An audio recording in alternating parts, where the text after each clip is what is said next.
Have you ever felt that no matter how hard you try, no matter what you do, nothing changes? Yeah, there will be times when no matter how much effort you put in, nothing changes. And when that starts to happen, stop forcing, start trusting.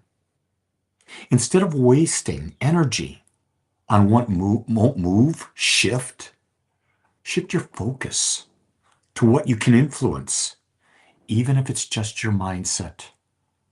Real strength isn't about endlessly pushing.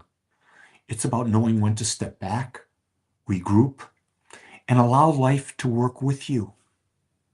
I was taught when I was getting my master's degree in consciousness studies that sometimes the best thing to do, in fact, it was said 90% of the time or more, when a problem is facing you and someone's coming to you with a problem as a minister, do nothing. Do nothing because you're not going to be able to fix the problem in the first place. And in almost every case, the problem resolves itself. So what is a problem? It's a perception. It's a perception of what you see in front of you. That's all it is. It's a perception of what you see in front of you. And here's the thing that I know is today our perceptions are so anchored into our minds that we believe our perceptions are the friggin' truth. And that how we see it is exactly what's happening. But that's not the case. Three people watching the exact same thing unfold in front of them will have three completely different views about what happened.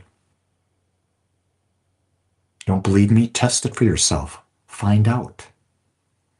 That's why in courts, um, eyewitness testimony, not a lot's given to it, not a lot of weight, because they've come to understand that the person who sees it, eyewitness, has got perceptions. They don't actually see all the facts. So they get a bunch of witnesses and they get their perception. They try to find what is the commonalities of what they perceived.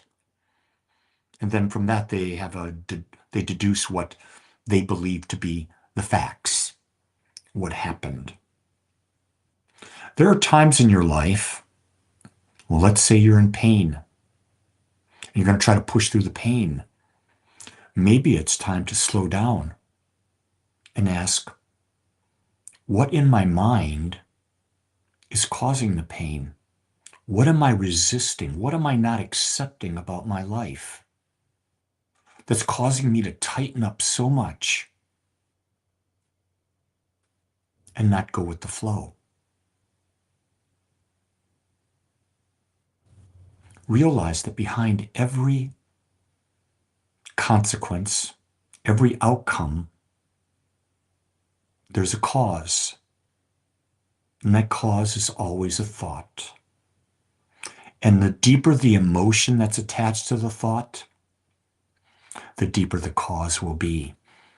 And when we have an emotion attached to a thought, that's when we really don't want to change because we've got an emotion attached to it.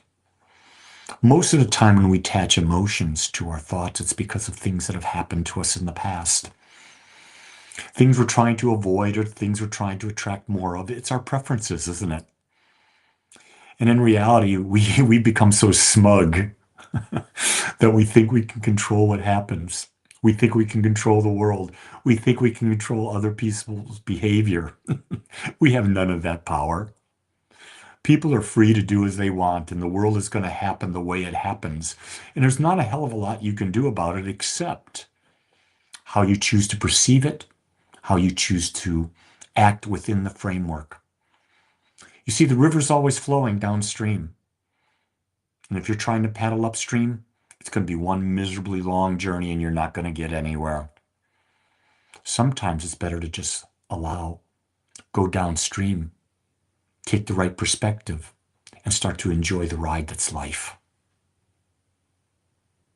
Life wasn't meant to be something you can control. Life was meant for something you could experience. And you were given the freedom to choose how to experience it.